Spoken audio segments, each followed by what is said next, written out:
Okay, so thank you so much for coming to my seminar. Today I'm going to talk about the stress characterization of seismic sources using orthogonal moment tensor fields. This is some research that I've been doing under the advice of Tom Jordan at USC. Um, So what is the characterization of seismic source? Well, it implies the estimation of the localization, the magnitude, the source mechanism, and if we are lucky, we could also have estimations of the slip distribution. And all of these parameters are important for understanding the dynamics of the seismic rupture and the earthquake system in general. This is important because we usually want to understand the ground motions that are generated by earthquakes on complex ruptures, which has obviously environmental impacts, and it also has important implications on seismic hazard. There are few characterizations of seismic sources. The simplest one that is quite interesting in seismological sense is the representation through the central moment tensor, in which we have to estimate between 8 to 10 parameters, considering the location and the 6 independent components of the CMP. Then we have what Chen 2005 called the finite moment tensor, which has 14 to 20 parameters because it is a parameterization that goes beyond the CMP and includes the characteristic source dimensions that can be obtained from the second order polynomial moments of the stress plot, which is the moment tensor density on the source volume. And the final, more complete description of seismic sources is the fault slip distribution, where we have parameterization of the slip in subfault segments. Uh, but like, how can we do this better? The problem of finite fault inversions is that they are not always the same. And here I'm showing an example for the 1999 Seismic earthquake. There are several different fault models and slip distributions. And if you can see here on the right, this collection by Klevede, all the finite fault models for the earthquake are just completely different.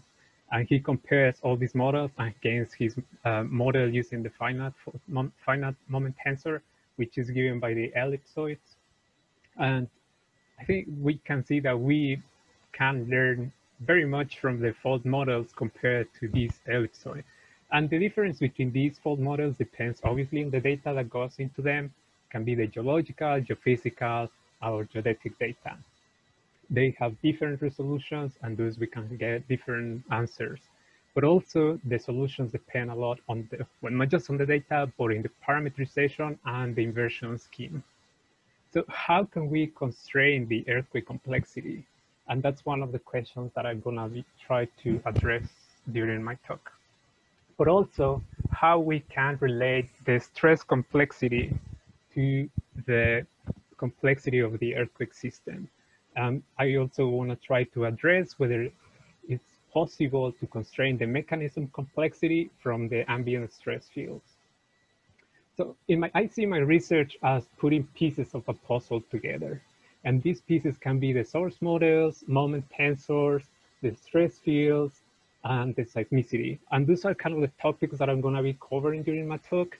And I'm going to try to start putting all these pieces together in this puzzle. And then I'm going to try to address what is the way in which we can connect all these pieces. For that, I'm going to use as an example, the magnitude 7.8 Kaikoura earthquake. This earthquake is one of the most complex events ever recorded. It ruptured more than 20 map-on-map faults in the alpine system in the plate boundary between the Pacific plate and the Australian plate in the South Island of New Zealand. It also ruptured the Hikurangi subduction and generated a slow slip event that lasted for months after the main rupture. This earthquake is just very challenging, so it's a perfect example for analyzing the complexity. In terms of the damage that it generated, it broke many roads and railroads. The tsunami left the Kaikoura Peninsula, which is here close to the Papatia Fault, isolated. The earthquake caused over 1,000 landslides, and cause also uplifts between 3 to 7 meters. The largest of the displacement occur here in close to the central location in the Papatia Fault and the Kikerengo Fault. The rupture started in the south, close to the Humps Fault, propagated towards the north, ruptured a big section of the Hope Fault, which can be seen here. But interestingly, it didn't rupture the whole fault. It seems that the rupture jumped towards the southeast and then propagated again towards the north and ruptured this conjugate fault, the Papatia fault, which is the one that had the largest displacement, showing also displacements up to 11 meters. So this rupture propagation caused a very strong directivity effect. And here in the middle, I'm showing some of the seismicity in the South Island of New Zealand.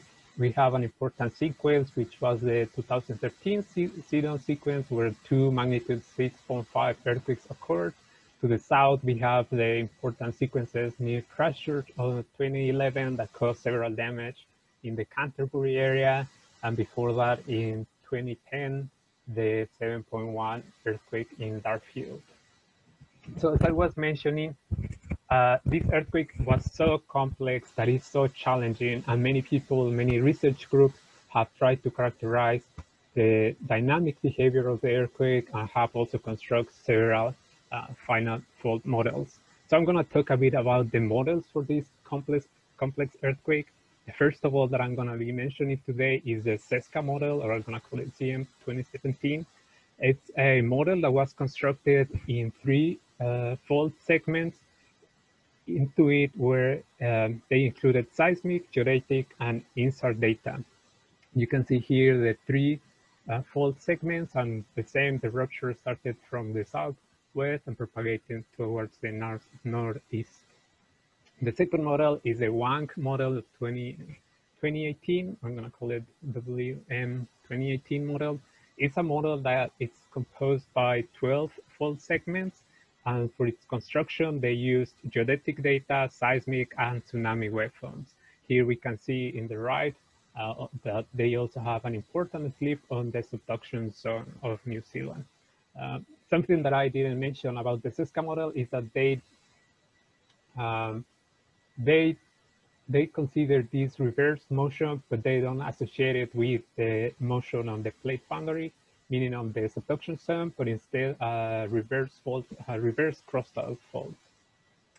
Then the third model that I'm going to be considering today is the Hamlin model of 2017, which is a static model constructed in 11 fault segments by inverting INSAR and GPS data.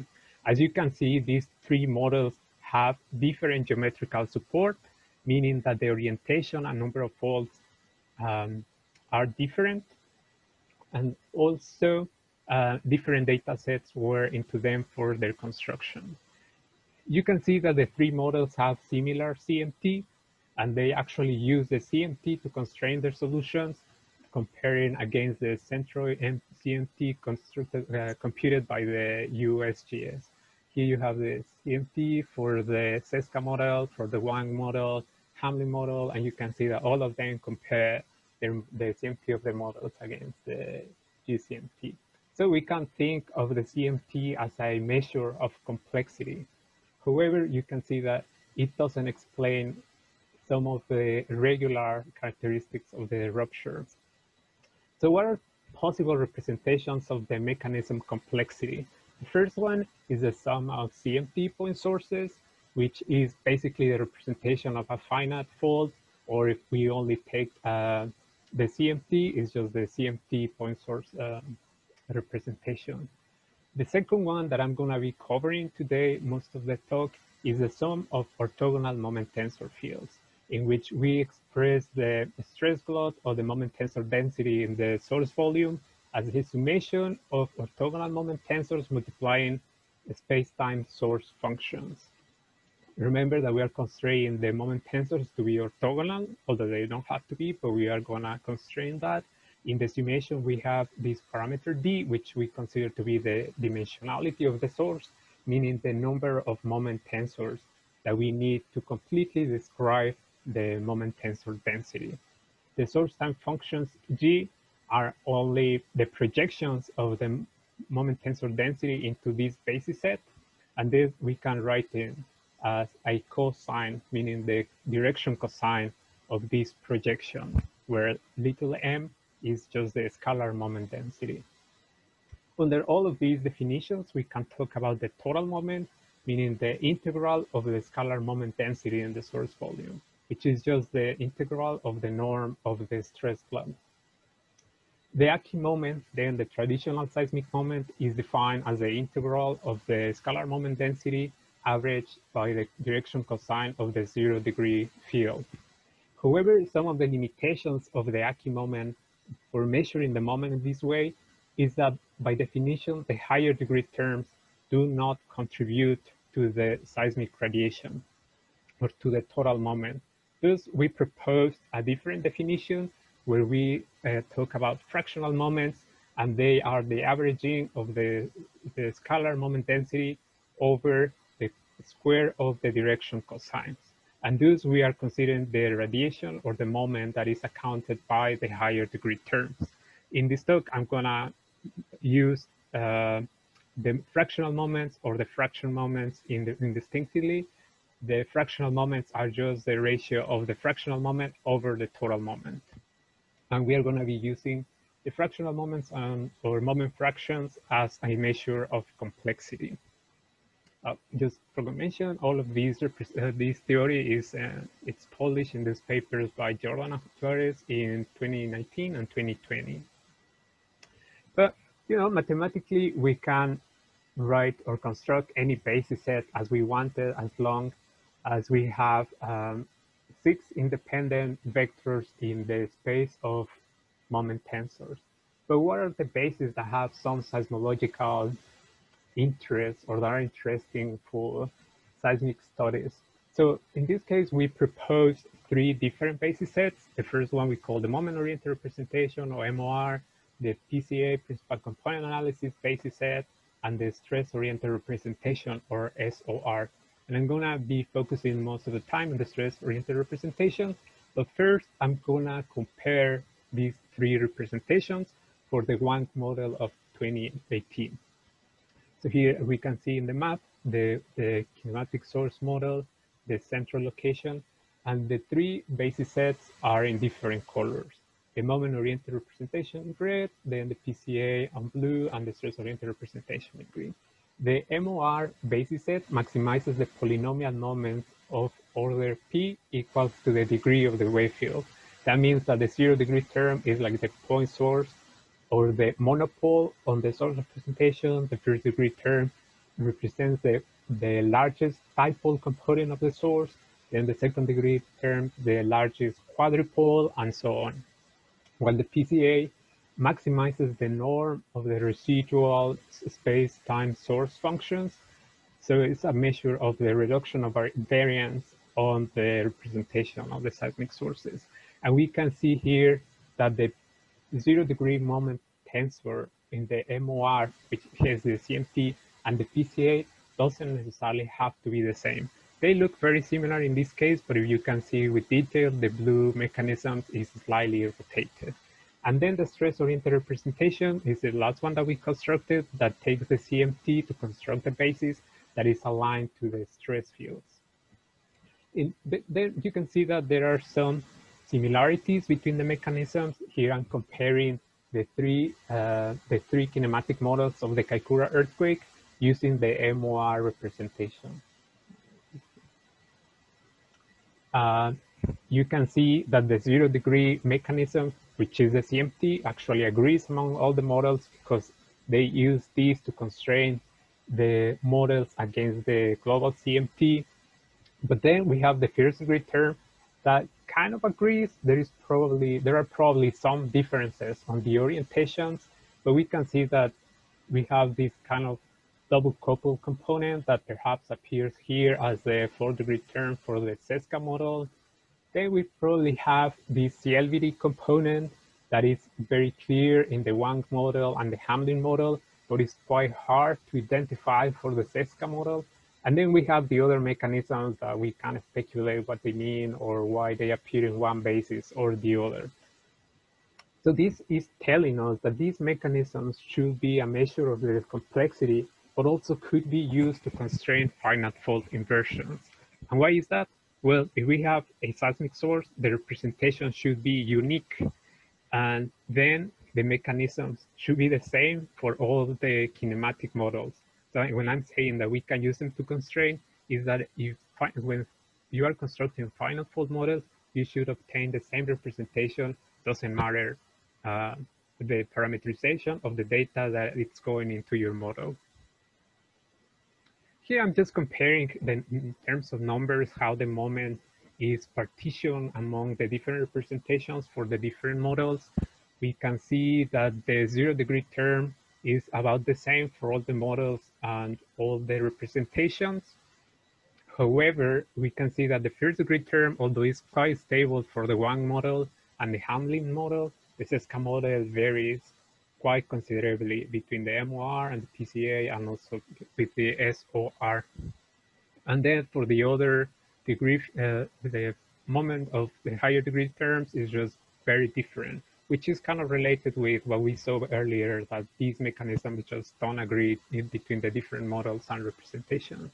We define the effective dimensionality as the number of mechanisms to complete the source representation up to 5% error.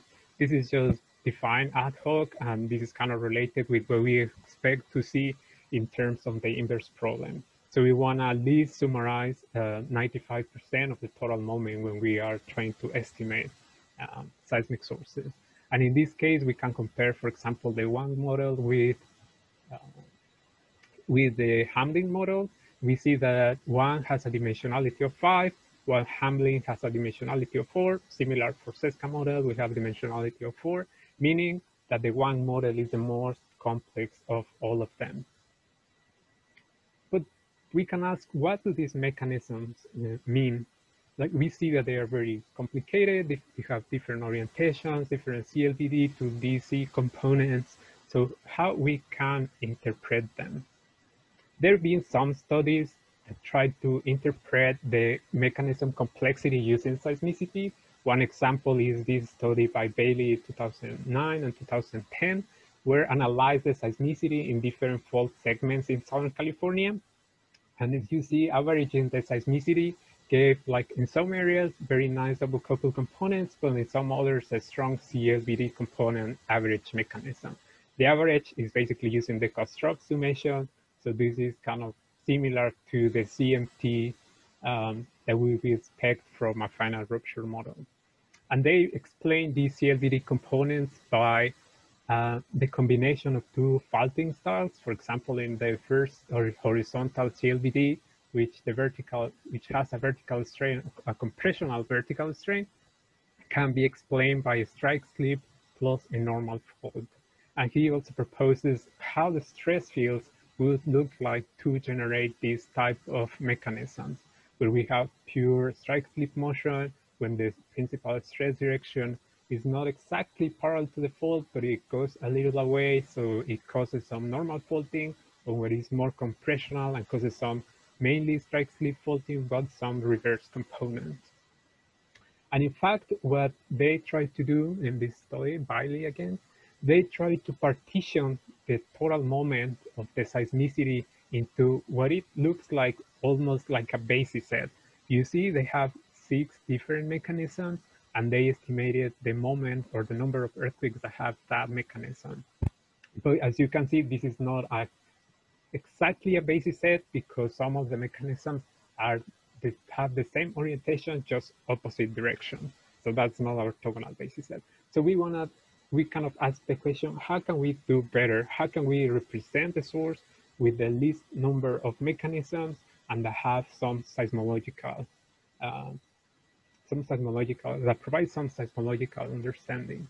And so far we've seen we have put together 2 of the pieces of my talk. The first one is the source models. The second one is the moment tensors and their interpretation. So now I'm going to talk about the 2 remaining pieces, which is the stress field and the seismicity. There are 3 common assumptions for characterizing the stress fields. first one is that the ambient stress is constant in a small volume. The slip vectors are stress-aligned, and the slip vectors occur on surfaces where the shear traction is maximum, and the energy is released on these surfaces with the higher shear tractions. Of course, there can be some variations, which is what I kind of try to represent with this figure, but all these variations are small and they average to 0. Then based on these assumptions, we constructed a stress-aligned model in which we have the deviatoric stress tensor given by the principal stresses, sigma 1 to sigma 3, and R are the principal directions. The constraint for the principal stresses is that they add up to 0, sigma 1 larger than sigma 2, larger than sigma 3. Then one of the parameters regularly used for characterizing the stress is the stress ratio, the differential stress ratio, which is given by this equation. This parameter R is usually, well, not usually, but it goes from 0 to 1. But then we can also define the stress-aligned double couple, and it's just taking this parameterization with what we know about the ambient stress in a volume, and we can construct this stress-aligned double couple. We know that the slip direction depends on the normal vector, meaning the orientation of the fault plane, and this stress-aligned double couple depends on the normal or shear tractions. I know that the equation looks a bit complicated, but we can derive this equation very easily from continuum mechanics. Then we propose a complete probabilistic model for the stress field. We have that the stress-aligned moment tensor can be written as M, the stress float in the volume, as the scalar moment density multiplying a unit moment tensor. We're gonna assume a probability distribution for the amplitude of the stress. This probability function has an exponential form. This n is only a normalization factor, it's another integral. And we see that the amplitude depends on this kappa parameter. S is the stress amplitude. This kappa parameter is the stress sensitivity factor. This is a new parameter that we propose in our model, and the stress sensitivity factor gives the distribution of the fault plane orientation. And what I'm showing here are the amplitude of the stresses or of this probability density function in the unit spheres for different values of kappa and for different values of R. We see that for kappa equal to 0, the probability is uniform on the unit sphere, thus the ruptures can occur in any direction. But then as kappa starts to increase, the stress starts to concentrate. For R equal to 0, the stress concentrates in a small circle around the unit sphere and concentrates more as kappa increases. And for R equals to 0, this is going to give us mainly CLVD component, or pure CLVD, although it's a degenerate case. Then as R starts to increase, we have up to R equals to 0.5, we have the double couple component. And again, with the increasing values of kappa, the stress starts to increase in the direction of maximum shear traction until for very large values of kappa, we have this almost delta function value of the amplitude of stress. So this kappa factor, it's a measure of complexity that depends on the orientation of the stress only and not in the geometrical support as traditional stress model characterizations, where they use the orientation of the slip vectors to constrain the stress orientation.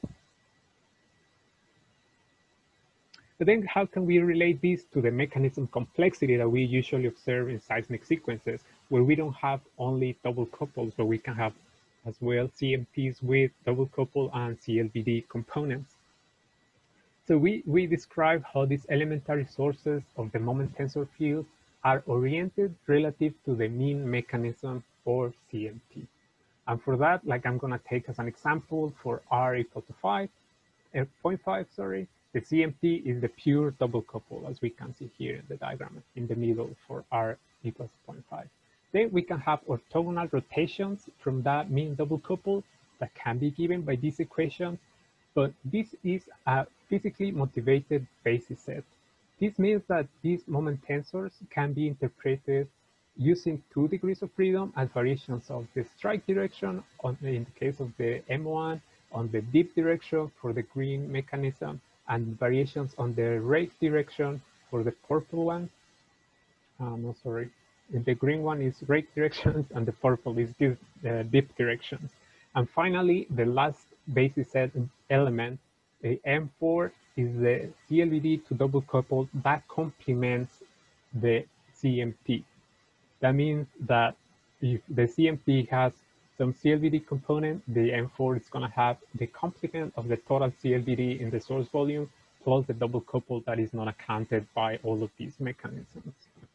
So it's a complete basis set that depends only on the orientation of the CMT. And I think that's a very cool thing because we can use this basis set that has a physical meaning to represent the complexity of seismic sources, and not only that, but also the stress fields.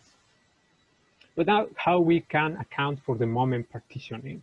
So if we have this basis set that we constructed from rotations of the CMT, we can actually calculate the projections of the stress tensor into this basis set to obtain the direction cosines that I talked about earlier in my talk. And then based on these equations, on this direction cosine, we can calculate moment fractions, the moment fractions that I mentioned as well earlier during the talk, and they are just given by these equations. And here in the figure in the bottom, I'm showing the dependence of the moment fractions in terms of the stress sensitivity factor kappa and the value R. You see that they have these kind of funny shapes, but what they mean is that for example, for lower values of kappa that imply maximum complexity, the 0-degree term contributes about 0.4 of the total moment that can be observed in a seismic sequence or in an earthquake. And then as kappa starts to increase, meaning the stress starts to concentrate, and we are going to have the best double couple, for example, for R equal to 0.5, and then the CMT accounts for the 100% of the total moment on the source volume.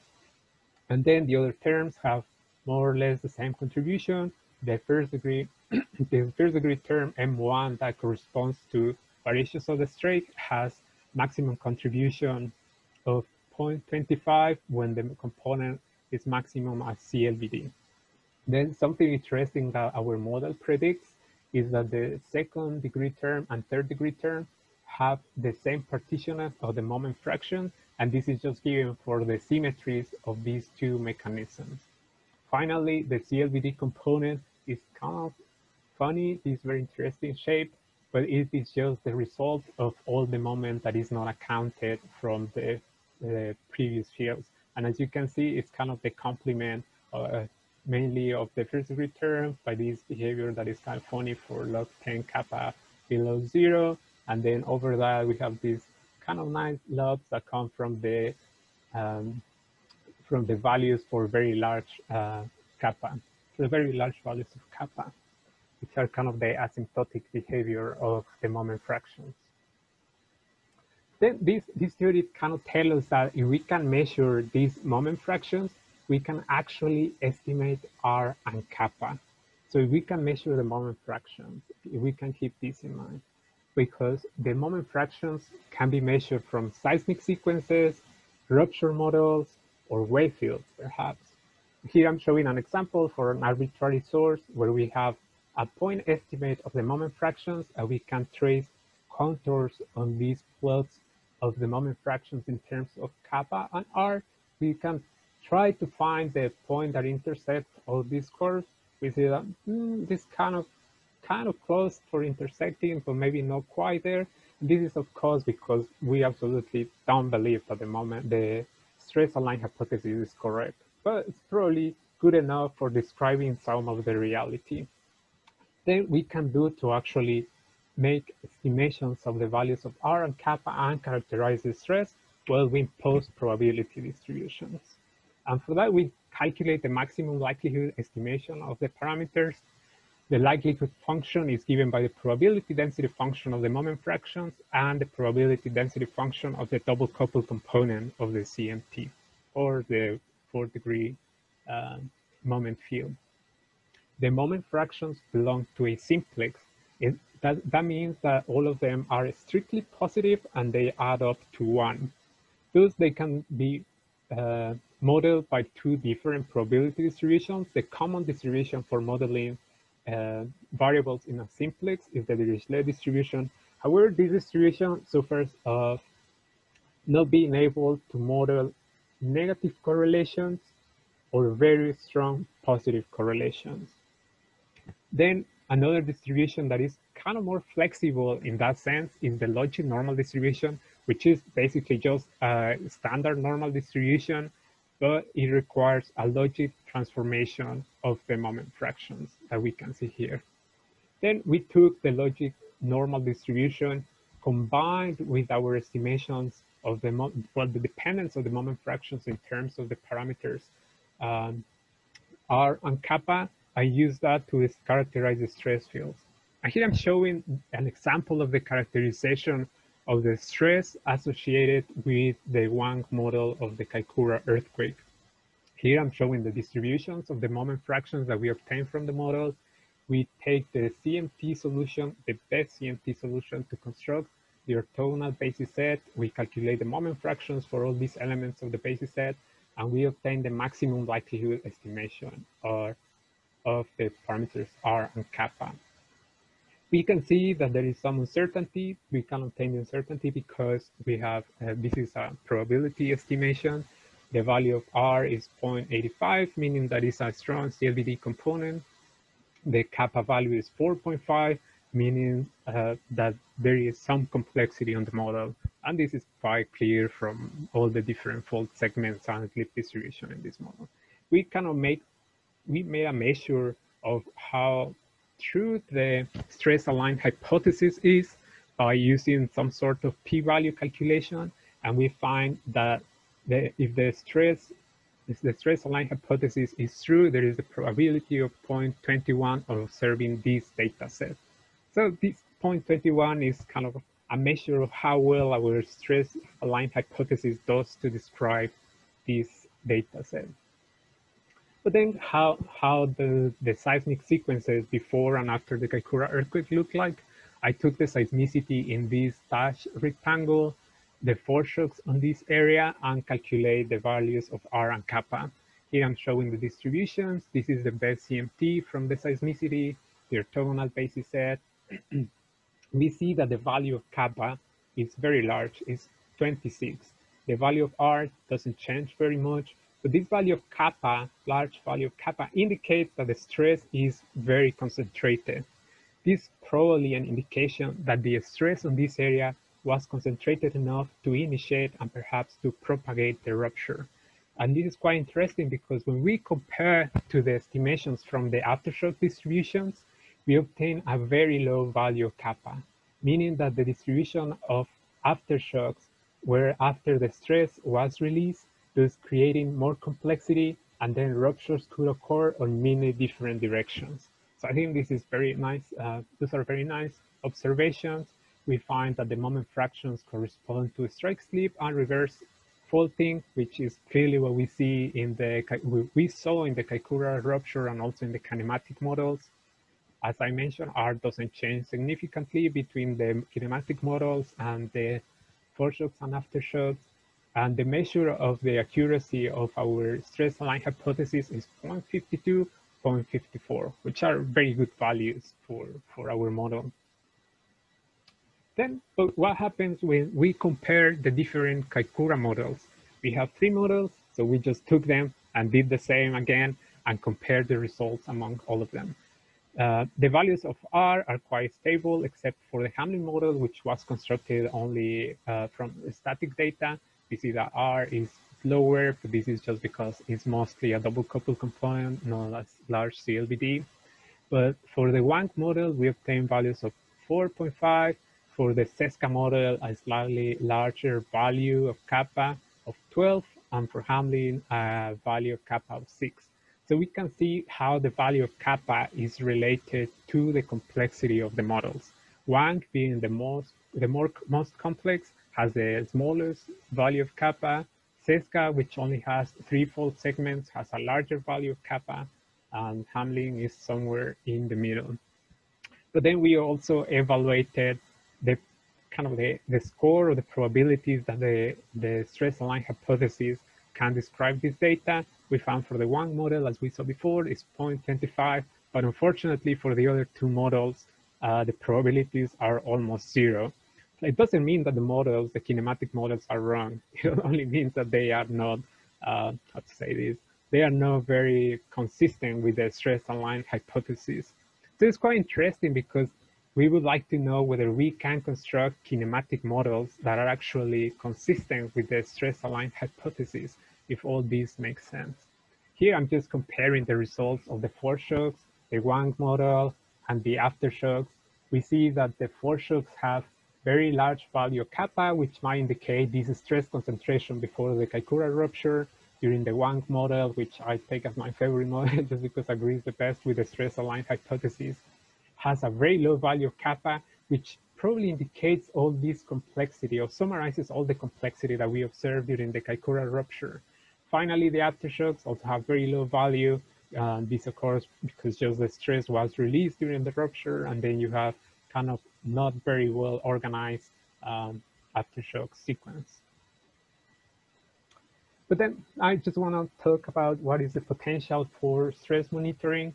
I just went and took the seismicity of Southern California just because it's being one of the best monitored areas around the world. There is very stable seismic networks and very nice detection of seismicity. Took the seismicity around the San Jacinto fault in this, that is within this dashed rectangle. Here I'm showing the mechanism in red is the average CMT of the seismicity. I went and calculated the same probability distributions, and here are my estimations. So I find a value of R of 0.4 more or less, and for kappa around 6.5. And something nice is that we found a p-value for this model about 0.38. Probably see that the values, the probability I obtain are not very high, but they range like from 0 to 0.6, but that kind of is encouraging. As I mentioned before, we absolutely don't believe that the stress aligned hypothesis is correct, but it does something very well describing these three types of data sets. Then you can also do this by taking seismicity in time, and that's what I did. So I went and started monitoring the stress in time around the San Jacinto fault. And in the top panel, I'm showing the values of the 0-degree moment fraction. Then in the middle, the variation of the R parameter, the stress differential parameter, the differential stress parameter, sorry. And in the bottom, in the next panel, I'm showing the kappa parameter. You can see that there are no very significant variations on these parameters over time.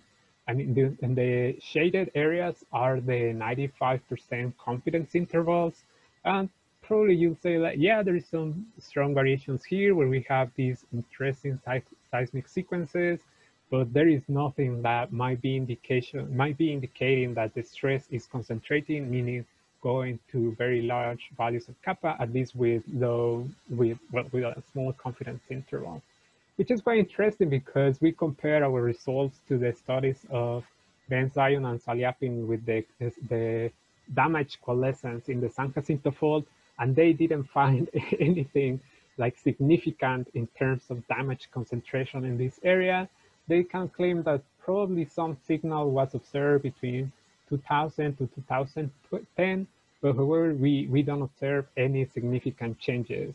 So in some discussion with Yehuda told me, like, you chose the wrong area because this one doesn't have anything interesting over the time.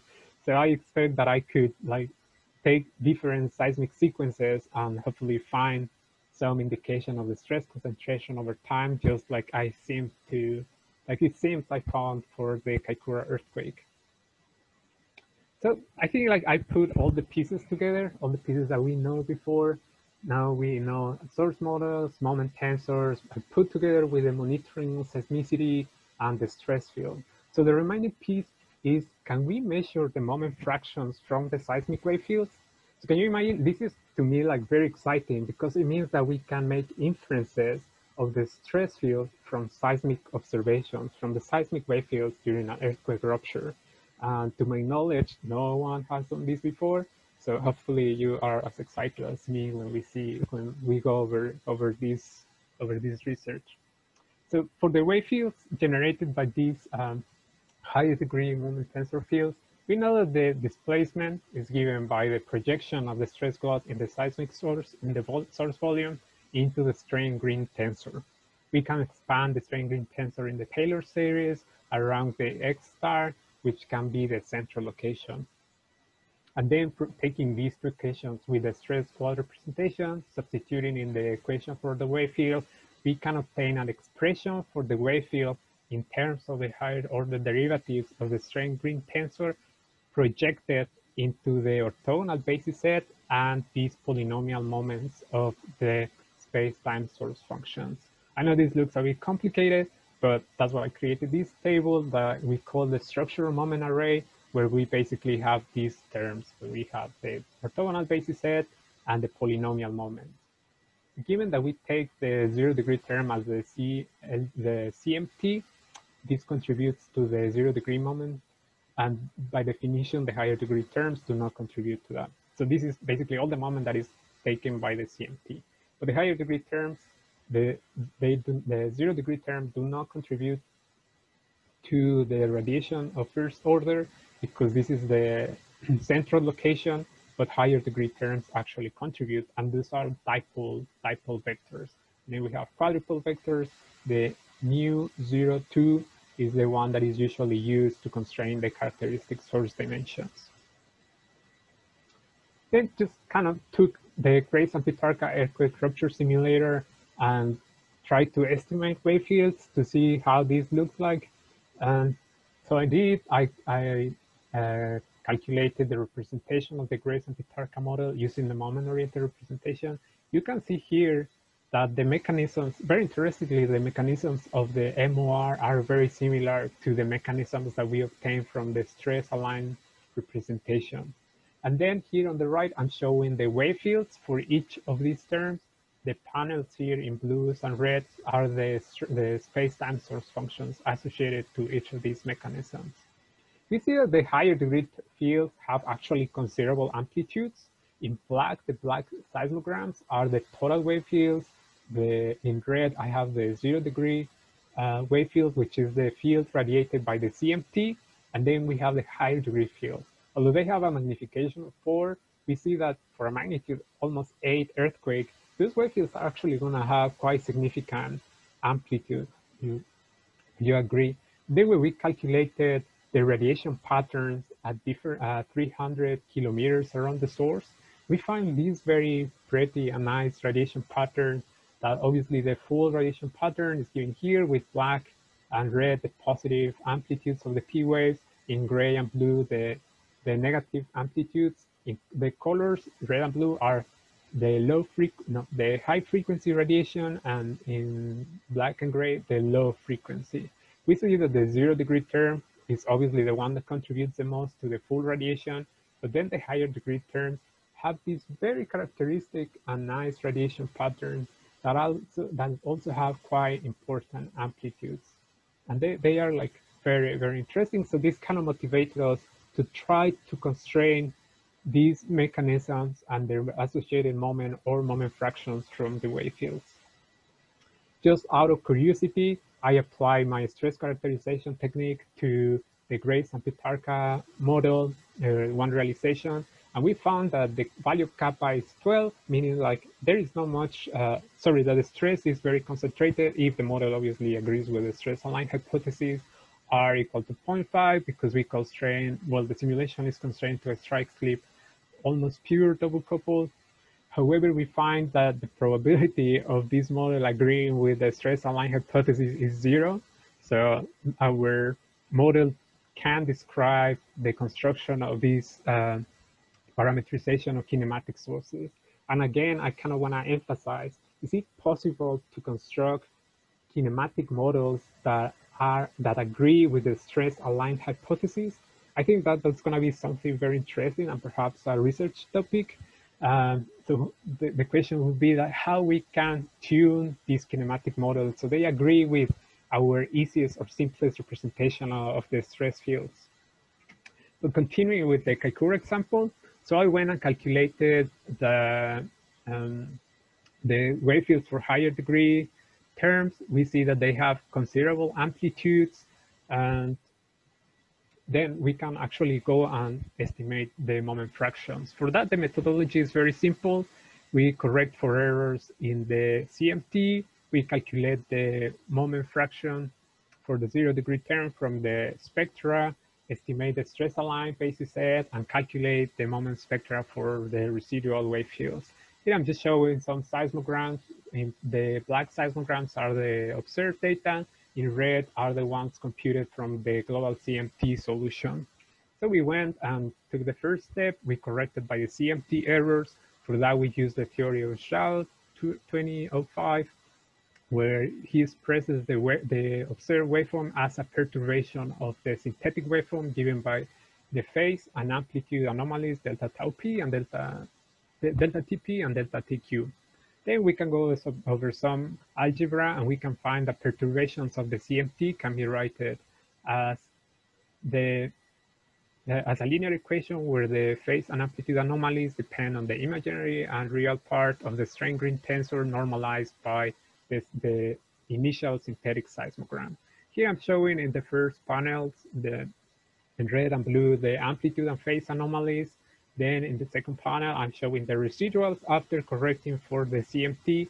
We can see here on the red that probably the difference is not very noticeable in terms of the orientation of the CMT. However, we see that we actually have some important variance reduction. So we actually did some correction for the CMT. Then we go and calculate the total moment spectra. This is calculated by this equation where the total moment spectra squared is a linear combination of the cross correlation of seismograms at stations P and Q. These coefficients A, P, Q, meaning they depend on the pair of stations, solve this linear equation where HPQ in this case is the outer product of the string green tensor at the stations P and Q, and I is the diagonal tensor. We can see in this equation that it doesn't depend on the mechanism. So that's quite cool because as we are computing the cross correlations, we don't need any knowledge of the orientation of the CMT. Here I'm showing the best total moment spectra. The shaded area shows the 95% confidence interval. And I mean, we can see that it has larger amplitude and lower frequencies, and the amplitude decreases with the frequency. So we went and did the same for the higher degree terms. Once we calculated the basis set, we can also estimate the moment spectra. We have to solve a similar equation, except that in this case, we have these delta T parameters, which are given by the cross correlation of the amplitude and phase anomalies. And here it's just in frequency domain, so I'm taking the complex conjugate. And again, the coefficients solve this linear equation. In this case, instead of being the outer product of the strain green tensors, they are the outer product of the higher degree derivatives of the strain green tensor. So it's a bit like too many derivatives, but still it's just an algorithm, so it's not too complicated. However, we know that although it doesn't depend on the mechanism, in this case, it doesn't depend on the orientation of the best dipole vector of the source. This moment is not just moment, it also has added a dimension of distance. So it means it's moment times distance. So we need a distance to normalize this to actual moment. And for that, you can use scaling relations. You can estimate the characteristic source dimensions from the second order polynomial moment of the 0 degree term. Any measure of distance of the seismic source would be useful that is actually related to the source. So we normalize by the dimensions of the source obtained from scaling relations at distance of about 47 kilometers length and 30 seconds duration. The spectra show, like, I don't know, not very interesting characteristics, except that some of them is quite flat in terms of the frequency. For some of them, the radiation at low frequencies is very low and increases with frequency, which is expected because we usually assume that the CMT radiates most of the low frequency radiation. So here I'm finally comparing the three data sets that I use for characterizing the stress field. We have the solution from the wave fields, the solution from the Wang model, which is my favorite model in this case, and the solution from the aftershocks. And we can see that the three different data sets that I compiled for the Kaikoura earthquake give very similar solutions. So this kind of proves that even if the stress aligned hypothesis is not correct, it kind of does a good job for characterizing the stress field associated with ruptures, associated with the seismicity, and also with the dynamic behavior of the sources and the radiation of seismic waves. With that, we can answer the question, can we measure the moment fractions from the seismic wave fields? I nicely found that the answer is yes, so I'm very excited about this. And with that, I'm just gonna jump to my conclusions. We present a new representation of seismic sources using orthogonal moment tensor fields. We can use them to describe the moment partitioning and thus to measure the complexity of the sources. We can use this representation to systematically compare different source models, and they provide integral constraints for kinematic source inversions. Something that I'm very excited about is that we formulated a complete probabilistic model for the stress characterization, that it doesn't only use the differential stress ratio, but includes this stress concentration parameter, which gives us information about the amplitude of the stress and the direction of the maximum shear traction, compared to traditional stress inversions that only consider the direction of the slip and are not usually a formulation on over the stress, over all the components of the stress tensor. We found using this theory that seismicity, kinematic models, and wave fields are consistent with this model, some with higher or lower probabilities, but we found that at least for the Kaikoura earthquake, all of the three solutions agree. This model has the potential for monitoring the stress concentration before large earthquakes. Although we didn't find anything for the San Jacinto fault seismicity, we found something interesting for the Kaikoura earthquake. And then we can use this to characterize the seismicity processes and the earthquake dynamic process from the stress fields. And with that, I finished. Thank you so much again for coming, and thank you, Maureen, for inviting me to come to visit your lab. I'm very glad, I'm very excited to take your questions. Thank you so much. There's a lot of material. That's great. Yeah. So should I stop the recording? Yeah, that's great. We may have you show your slides again. Oh, okay. So does anybody have questions, especially students? Know that I don't do that often enough. I'll ask for that.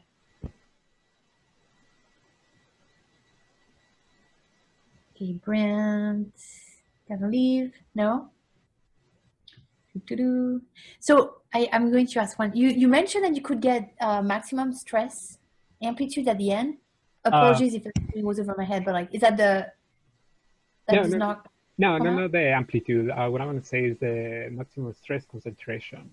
So this value of kappa that indicates whether the stress is very well concentrated, that might be an indication of the preparation for an earthquake, or very low kappa values, which are just indication of maximum complexity, and the ruptures can occur in any direction, but more coalescence and concentration. I'd be curious to see that across, if you had an x-axis and you had a fault maturity on the x-axis, if you had that for different, very smooth fault, an earthquake sequence, and you increase complexity, and you look at, where does that, is it a systematic? Yeah. Is it monotonic with respect to fault maturity, I guess? Yeah, so I haven't done it like that. I mean, I don't have a plot what you are kind of suggesting, but I compared faults that have large earthquakes to the ones that haven't had large earthquakes recently. And obviously what we find is that the values of kappa for these faults that have had large earthquakes are very small. So that because it decreases, but if you consider that main shock, then the value of kappa is very large. So we see these differences in faults that already had like large earthquakes for the ones that don't happen.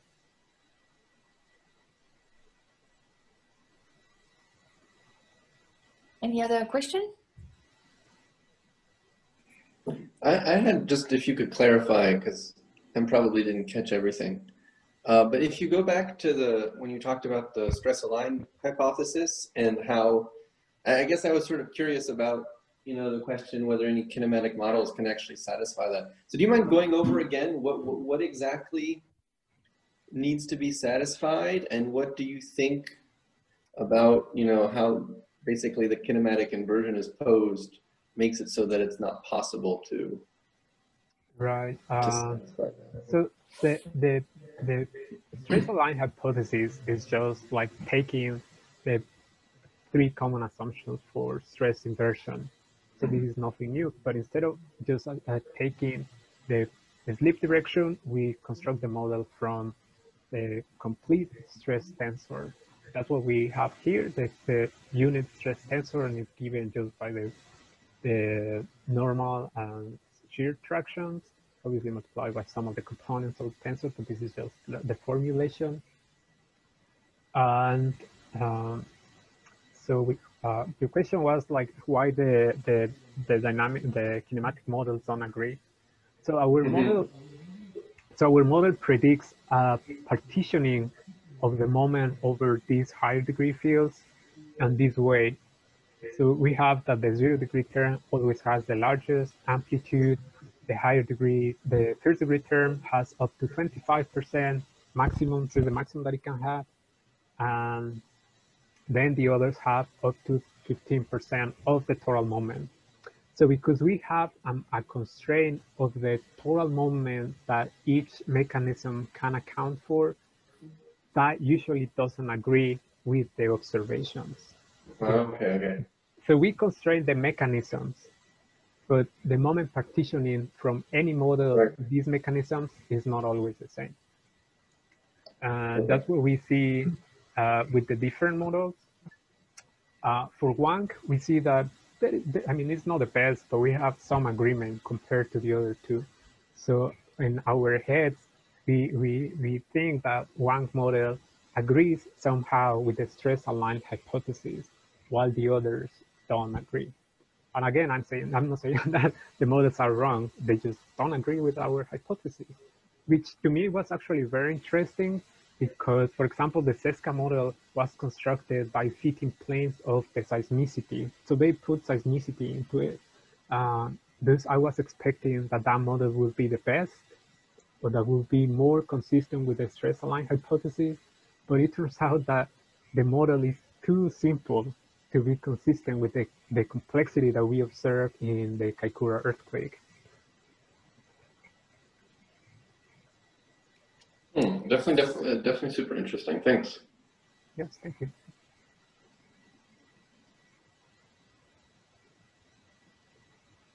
I have a question about, so you looked at the P wave and you showed model fitting. So I assume these were surface waves. But I was wondering if there was any way to better constrain these. Yeah, these are. There must be surface waves given the timeline. Yeah, right? yeah, it's from P to surface wave. You get the wave field, right? So what I do for the measurements is basically I window my seismograms because, I didn't go over the details of that. But because I'm measuring the amplitude and phase anomaly, I go and measure windows on my seismograms around the P wave and its coda, S wave and its coda, and surface wave. So I consider all these different measurements. So I basically try to reduce the error among all of them. Yeah. Did you give even weight to all wave types, or? Yeah, because they are, so basically, I just give the same weight. I try to do only with surface waves. The surface waves don't constrain the CMT as well. Only really waves, of course. I just decided to put all of them together. Because I'm actually measuring the uncertainties, so that basically gives the weighting to the phases, no? Because I have a measure of the uncertainty on the measurements as well. Okay. So it's a probabilistic inversion. So I don't assign a weight, but the data has its weight constructed empirically into it. So if you include the coda, you must also have in these waveforms near source scattering. Yeah, Like, yeah, it's very likely. Although I took only far stations. I didn't take the closest one. But yeah, I guess, yeah, I mean, this is full waveform inversion. Huh? I mean, it's not 3D, but it's full waveform inversion. I didn't take the coda just because it doesn't have very good amplitude. And well, I also have to say that I select windows that have over 8 signal to noise ratio. And because the coda usually doesn't have very good signal to noise ratio or doesn't agree with the 1D model with the observed data, most of the coda was just rejected. I mean, I didn't go over seismogram to seismogram, but by the number of measurements that I got from each seismogram, which was usually 2 or 3, just assume that is mostly the P wave, S wave, and coda, and surface waves.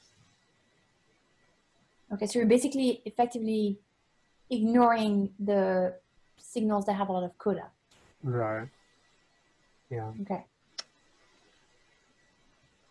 Cool. Thank you so much. Is there any other question? I think you have a meeting up soon, or maybe we've already passed the time. Oh, yeah, I'm sorry. I went on. No, this is great. I'm very relaxed about this seminars. I just want to keep learning, so I haven't kept track of time much. But That's good. well, Alan, thank you so much. I Oh, really thank you appreciate you again. visiting us. Thanks. And, I'm very glad to see you visiting your lab. yeah, thank you so much, and have a good afternoon with everybody. Thank you. Thank you. Day. Thanks, Alan. Take care. Thank you. Yeah. Thanks, Alan. See you soon.